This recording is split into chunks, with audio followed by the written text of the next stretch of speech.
Okay, we are back from the commercial, guys, for another Flash game. This time it's going to be another game against Vibe from the MVP Invitational Tournament. Not on Cloud Kingdom, though. No, it's on Daybreak. Would make not a lot of sense if they played on the same map twice in a row. Now, if we're talking about last game, Vibe went for that that pretty aggressive attack there with the Lings, Banelings, and Mutas. I didn't think I didn't think it went terribly. What do you think? Do you think that's what lost him the game? I think he was extremely behind after that. Yeah. I felt he traded evenly with that attack. SCVs like, the amount of SCVs attack. and Hellions he killed was equal to the amount of Banelings and Mutas he lost. So it was an even trade, but he was so far behind in economy for about the 3 minutes leading up to that to try to prepare for that trade. And that gap, I mean, a player like Flash, we can tell we're watching his first-person point of view.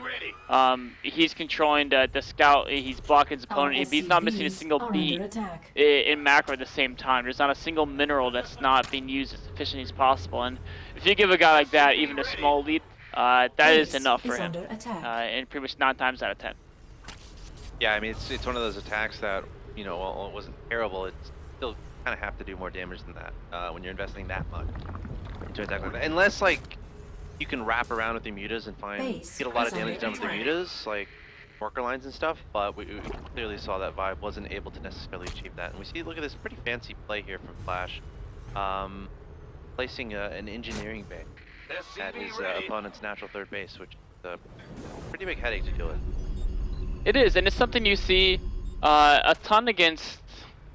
I would say you see it actually used quite frequently in the opponent's natural, but delaying the third is something that's almost like a next level type play that Flash is going for here. Where I mean, so many Zergs like last game, Vibe was never intending to get his third for such a long time, but I guess this game Flash could tell from his scout that he knew Vibe wanted that fast third base.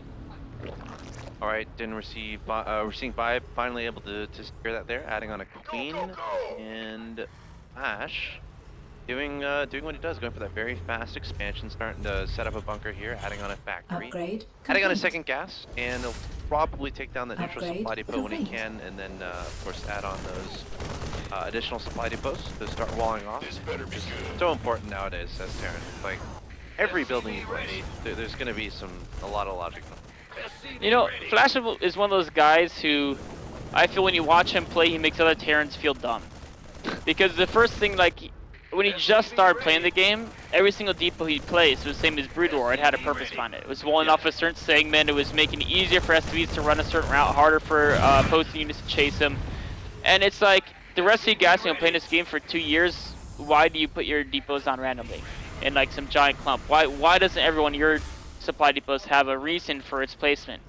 And they're like, oh, I guess we're just not thinking the game through as well. And then today we'll start doing it. And then I mean, I think it's continuing to extend that way. I just saw Flash play in Pro League the other day, and he just gets a Raven, and it helps him basically deny all the Zerg creep tumors, right? Yeah. And then he can also use it to Seeker Missile harass his opponent's drones. And it's not like a huge commitment, he just gets a single Raven. Just a single one.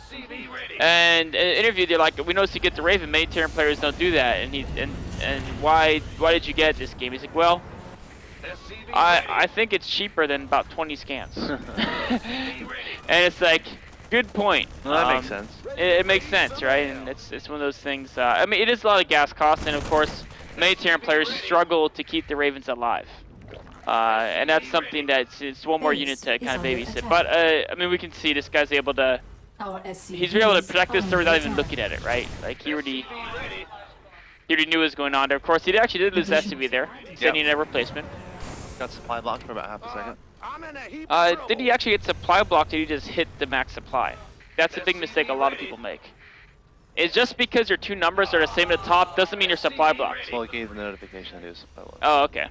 So then but this is something, especially when people watch Protoss players make that mistake. When a Protoss player is doing an 8-gate attack, for example, they're gonna be 16 food up difference, and people say, oh, they're inefficient with supply. Then all of a sudden, they're gonna warp in 16 food at once, and be like, oh, their supply blocked.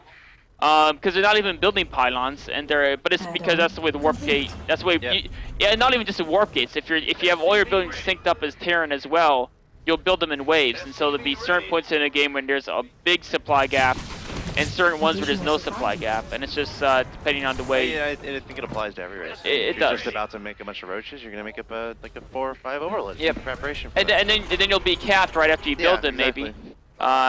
So you're maximizing, you know, the money you have. Yeah, you're trying to hit these peaks of production. You're trying to ebb and swell your production, waxing and waning it. I could go on for a while, but Flash again going for this double armory. You know, 3 base behind the Hellion Banshee play. We're actually gonna just check out most of this game from his point of view, because I think it's really cool to watch the way he plays. Let's see, what's he gonna do about that Overlord in his main base? Not too much, because he has 0 units that hit air, so he really can't do too much about it until these stores come out. Upgrade complete. Again, every depot, he needs more depots now. They're all gonna start their construction at his third base. Yep. And they'll finish by the time those stores get out. So of course he is unable to make Hellions right now, but I'm not even sure if he wants to. He's keeping his minerals so low just with the Thor production. Those things are very expensive. 2 additional factories being added on here for Flash. Oh wow, look at that link. With those lings, or with those Hellions. He knew where the lings were He going. cut them off. You know what? I'm just gonna go. So he actually had 2 groups of Hellions there. One was like herding sheep, right? You know, you have the dog, and he chased him one way, and another one chased him another way, and kind of get him cornered in there, and that's what Flash is doing, man. He's oh no, so many Hellions. This beast is being microed pretty well by Vibe, though. Actually delaying the Hellions for quite some time. Yeah, not bad at all, but delaying the inevitable, because now the Hellions are right into Vibe's natural expansion. Drones trying to split desperately, and is he going to try to go into the main? No, Hellions actually coming in from third. Or drones, I should say, actually coming from the third. Or I guess they were just returning the mine after splitting off. I think so, yes. But still, damage. Yeah, bring up Control R. Let's see. 17 workers killed, so that's good, but it's not. Upgrade. It's very effective, but it's not a game ender. What is a game ender is Flash's macro. I mean, he shouldn't be killing this many workers at 12-minute mark. Should not put him 10 food up going back with double armory upgrades. That's just, I mean, it's as it went with the depots, right? The amount of times he ever supply blocks himself is astronomically low. And of course the SCV production, it's not going now because he's happy with his current SCV. But for the rest of the game, for the first 8 minutes, it was just constant, not a single SCV miss for the first 8 minutes, and then it petered off as he, you know, is kind of nearing his economical. Research complete. So Vibe did get some Mulus. I don't think Flash knows about these, so these could do a ton of damage. There's no missile turrets in the main. Just now starting to build some missile turrets. But the Vibe's Mulus pop up into third. Flash is losing a ton of SCVs. The Thors are able to push those Mulus away though. Wow, decent amount of damage done with those Thors. Significant amount of SCVs dying there that looked like, I mean, it looked like Vibe caught Flash, you know, off guard there. But only 6 workers killed, so not as bad as it could have been. A very fast SCV retreat on Flash's part. SCV ready. Again, Vibe's trying to threaten Flash a little bit third base. One Thor walks down to say, I'll stand guard. Flash continues to upgrades. He could be looking to hit a 2-2 timing in a max army. That's going to be exceptionally scary. Yeah, 2-2 is like what like whenever he plays Bio too, it's like always going for those 2-2 pushes on 3 bases. This time with a bunch of Thors, tanks, he's got Banshees, he's got Hellions, and Vibe is he's gonna be up against the wall here. I mean, trying to add on more and more roaches, but you know, Flash is approaching maxed, and that's a pretty terrifying army. It is.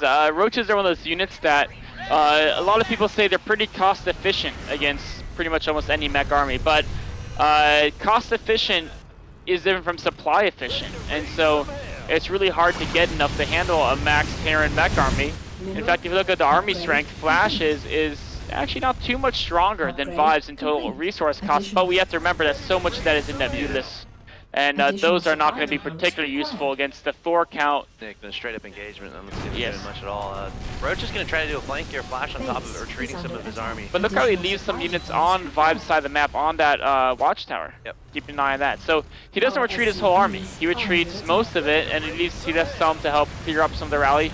Ooh, gonna lose an orbital here, most likely, but he's gonna corner this army of Vibes. That's his goal right here, is to corner this army. And I think he's going to be able to. Vibe just trying to trade cost efficiently, has 13 roaches in production. Mutas need to be careful here, or they're all going to die. The Thors catch up. But Vibe's going to get out of there, so losing all of his roaches, keeping some of those mutas alive. But was that worth it, bro? Most of the mutalists did fall down there. He's actually replacing it with more mutalists, which I find a little bit questionable because there's such a high Thor count. I'm not sure what Vibe expects to accomplish. I guess there's a high tank count too. Let's actually look at the units tab. There's a high everything count for Flash. And there's enough Hellions to help buffer for the mech army. Roaches would have a hard time getting through that as well. I think Vibe needed to have like Infestor transition ready if you wanted to really make that attack worth it, right? That attack bottom time. Oh, look at all those roaches. Oh, nice corner by Flash. Checking out his top left face. The type of moves that Vibe's been pulling him and buying him time, but that time's only worth something if you can use it to help yourself more than your opponents. Like during that time, Flash is building more tanks and Thors, right? And so that's only good if you're building units that counter tanks and Thors, not just more roaches. Yeah. So all those moves by Vibe, I think, are just kind of delaying the inevitable death push from Flash. And here it is. So many units there from Flash. He's 196 out of 196. Sure, Vibe is max 2. But those are roaches and mutants, which can't really engage that army straight on. So Vibe's gonna do what he has to. He's gonna try to counterattack. Flash gonna try to retreat to deal with this, repairing that planetary fortress desperately. And it looks like his army will return home in time to defending us this. And he's just gonna kill everything. Research complete.